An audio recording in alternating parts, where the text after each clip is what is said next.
You see someone you care about struggling, a friend trapped in a cycle of bad decisions, a family member drowning in their own sorrow, a partner who is their own worst enemy, and a powerful, noble instinct rises within you. The instinct to help, the instinct to save. You believe this is your duty, your burden, your purpose as a good person. You rush in with advice, you offer solutions. You become their therapist, their cheerleader, their safety net. You pour your own energy, your own time, and your own peace into their broken vessel, hoping to make them whole. You are trying to be their hero.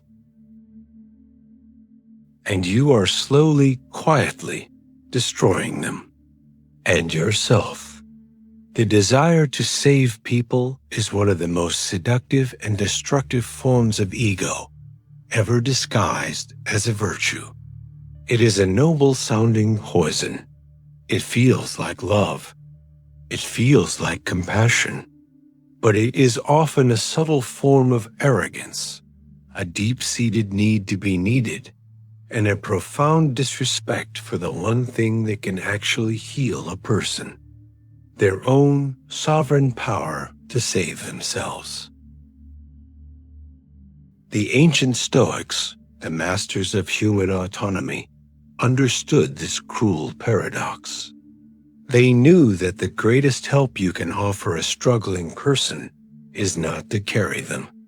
It is to show them that they have the strength to walk on their own. You have been taught your whole life that to love someone is to fix their problems. Today, you will learn the forbiddance and far more powerful Stoic truth. The most compassionate thing you can do for a person who is drowning is to let them learn how to swim. Look at your own life, not as a series of heroic interventions, but as a long history of failed rescue missions. Think of the endless circular conversations you have had with that one friend, giving them the same advice over and over, only to watch them make the same mistake again. Think of the immense exhaustion you feel after spending an evening absorbing the negativity of a chronic complainer, feeling your own light dim in the process. Think of the resentment that quietly builds in your heart, the resentment towards the very people you are trying to help, because they are not taking your advice, because they are not getting better, because they are a black hole for your energy. You went in with the pure intention to help, and you have come out feeling drained, bitter, and powerless. You have fallen into the savior trap. You have made their problem your problem. You have made their happiness your responsibility.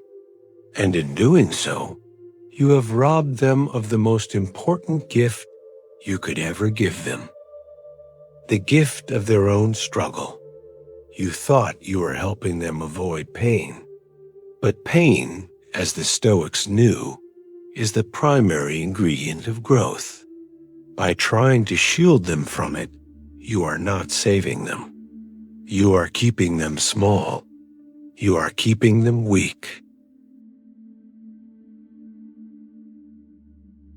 This compulsive need to fix others is a complex psychological addiction. To break free, we must first dissect its anatomy. It is built upon three great, flawed pillars.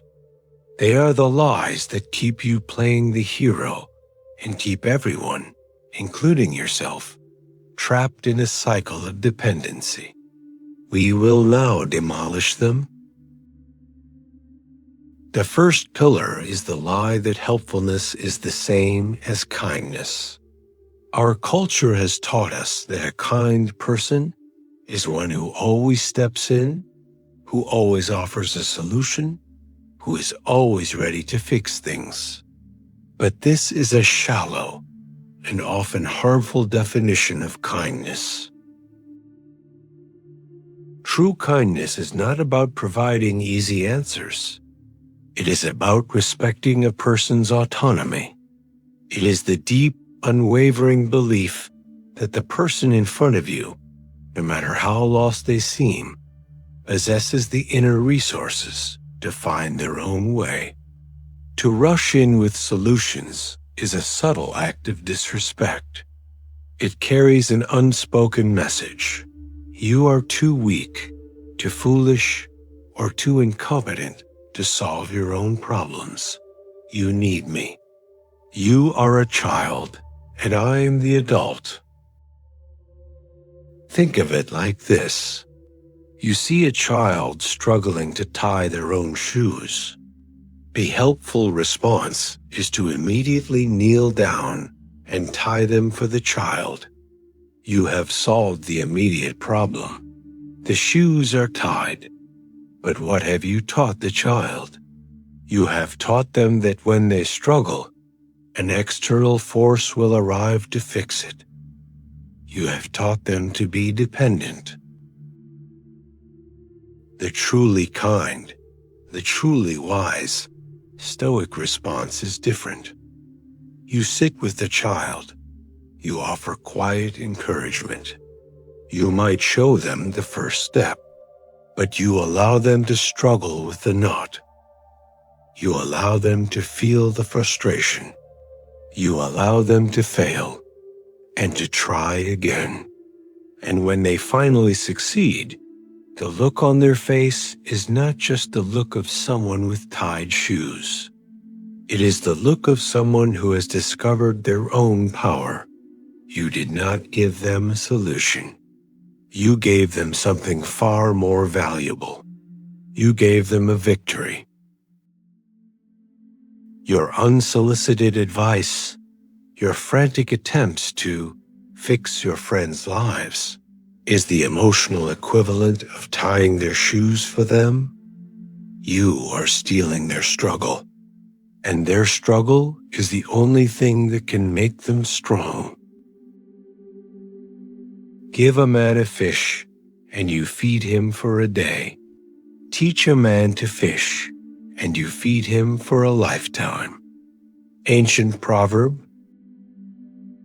The second pillar of this prison is the lie that your value comes from your usefulness to others. This is a deep and insidious piece of cultural programming. Many of us have learned that the only way to feel worthy, to feel lovable, is to be needed. Our sense of self-worth becomes tied to our ability to solve other people's problems. We become the fixer, the reliable one, the one who always knows what to do. This is a fragile and dangerous identity. It makes your self-esteem entirely dependent on the existence of broken people around you. You need them to be in crisis so that you can feel important. This can create a toxic, unconscious dynamic where you are drawn to unstable people, and you may even, on some level, resist their healing because their wholeness would make you feel obsolete. The Stoic finds this source of value to be beneath contempt. The Stoic sense of worth is not external. It is internal. It is based not on being needed, but on being virtuous. It is the quiet, unshakable knowledge that you are living in accordance with your own highest principles: wisdom, courage, justice, and self-control. This kind of self-worth is not dependent on anyone else's problems. It is a self-sustaining engine. The tranquility that comes when you stop caring what they say, or think, or do. Only what you do. Marcus Aurelius. When your goal is to be virtuous, your approach to helping others is transformed. You are no longer trying to fix them to validate your own ego. Your new goal is simply to act virtuously in their presence. Sometimes the most virtuous action is to offer clear, honest advice when asked. Sometimes it is to listen with deep, uninterrupted empathy. And sometimes the most courageous and virtuous action of all is to do nothing, to step back, to create a space of quiet, respectful distance, and to allow the other person the dignity of their own journey. This is the difference between a doctor and a god. A doctor offers their best counsel, prescribes a course of action, and then steps back. It is up to the patient to do the work of healing. The doctor does not follow them home. The doctor does not force them to take their medicine. The doctor respects the patient's autonomy. The person with a savior complex, however, tries to be a god. They want to control the outcome. They want to force the healing. And this is an act of profound arrogance. You are not a god. You are a fellow human being. Your only duty is to be a clear, strong, and virtuous example of what is possible. Be the lighthouse, not the rescue boat. The lighthouse does not chase after ships in the storm. It simply stands, it holds its light, and it shows the way for those who are willing to navigate their own course. If you are recognizing yourself in this description, if you are the person who is exhausted from trying to be everyone's rescue boat, then this is a critical moment in your training. This is the point where you must make a conscious choice. The choice to put down the burden that was never yours to carry. Acknowledge this choice in the comments right now. Write a simple, powerful declaration. I am not the rescuer. This is not an act of selfishness. It is the first act of true, sustainable kindness. Now, let us continue and learn the final, most difficult part of this new protocol. The third pillar of the myth is the lie that love is about removing someone's pain. When we see someone we love suffering, our hearts break.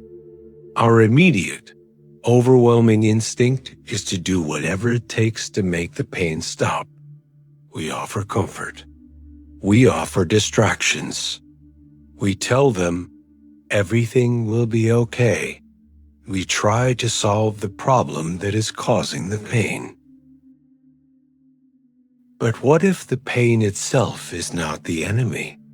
What if the pain is the medicine? What if the very thing you are trying to remove is the only thing that can catalyze their growth? A lobster grows by shedding its shell. This is a painful and vulnerable process. But it is only through the stress and discomfort of outgrowing its old shell that it can create a new, larger one. If you were to help the lobster by protecting it from this stress, you would be condemning it to a life of stunted growth. Much of human suffering is the same. The pain of a heartbreak is what teaches us about our own resilience. The pain of a professional failure is what teaches us humility and the need for a new strategy. The pain of confronting our own bad habits is the necessary fire we must walk through to become a better person.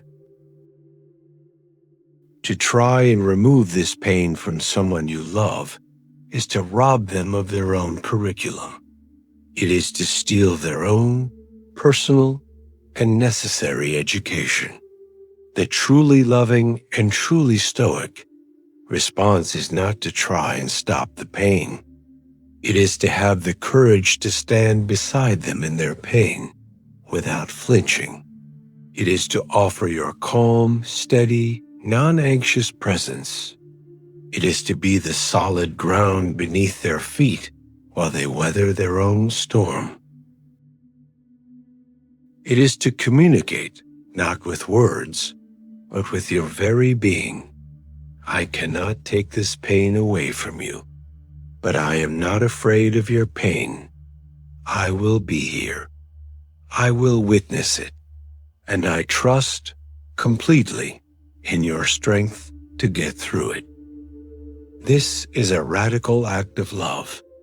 It is a love based on respect, not on pity. It is a love that empowers rather than enables. It is the hardest form of love to practice, and it is the only kind that truly helps. Now we arrive at the great, liberating truth that will redefine your role in the lives of everyone you care about. You have been taught that the opposite of helping is being selfish. This is the false choice that has kept you exhausted and resentful. The opposite of fixing is not abandoning. The opposite of fixing is empowering. It is the shift from seeing a person as a problem to be solved, to seeing them as a protagonist in their own story. You are not the hero of their story. You are, at best, a wise and trusted guide who appears on a single page, offers one piece of crucial wisdom, and then disappears, allowing the hero to complete their own journey. Your goal is not to carry them to the end of the book. Your goal is to remind them that they are the author. Now, we move from deconstruction to construction, from the failed rescuer to the wise guide. 3 practical Stoic rituals to break your addiction to fixing and to begin the true, respectful work of helping others. The first ritual, the question, not the answer. For the next week, you will forbid yourself from giving unsolicited advice. When a friend comes to you with a problem, you will bite your tongue. You will not offer a solution. Instead, you will become a master of the powerful question. You will ask things like, "That sounds incredibly difficult. What do you think is the first step?" Or, "What does your own intuition tell you is the right thing to do?" Or, "What is the one part of this that you can actually control?" These questions are a powerful act of respect. They communicate your belief in their own ability to find their own answers. You are not giving them a map. You are handing them a compass. The second ritual, the lighthouse protocol. You will identify the 1 or 2 areas in your own life where you want to be a source of strength and inspiration. Your physical health, your discipline, your emotional calm, and you will focus your energy there. You will work on becoming a towering example of the virtues you wish to see in others. You will not preach about discipline. You will become disciplined. You will not give lectures about resilience. You will become resilient. Your life itself becomes the lesson. You become the lighthouse. You stop chasing ships and you focus on your own light. The ships that need that light will find their own way to it. The third ritual, the dignity of the struggle. The next time someone you love is in pain, you will resist the urge to say, "Don't cry," or "It will all be okay." You will not try to cheer them up or distract them. You will sit with them in their pain. You will offer your quiet, non-anxious presence. You might say, "This is hard. I am here with you, and that is all." You are not there to solve the pain. You are there to honor it. You are communicating that you are not afraid of their darkness. This creates a space of profound safety, a space where they can finally stop performing strength and actually begin the real messy work of healing. You are giving them the dignity of their own struggle. You are not their savior. You were never meant to be. Your purpose is not to carry the burdens of the world. Your purpose is to build yourself into a person so strong, so centered, and so at peace that your very presence becomes a source of light for others. Not a blinding, interfering light, but a quiet, steady, and reliable one. Let them have their battles. Let them face their dragons. Let them find their own strength. That is the hardest and the kindest thing you will ever do. That is the true and often cruel path of Stoic love. The burden has been lifted. Your new work can begin. If you are ready to continue this training, to move from rescuer to lighthouse, then subscribe to the Stoic Citadel. This is not a place for heroes. It is a training ground for guides. Go to the comments and declare your new, powerful, and limited role. Write, "I am the lighthouse." Your training continues. You have learned how to help others by focusing on your own strength. Now, you must learn to defend that strength from those who would drain it. Your next briefing is on the screen now. Click it to learn how to protect your light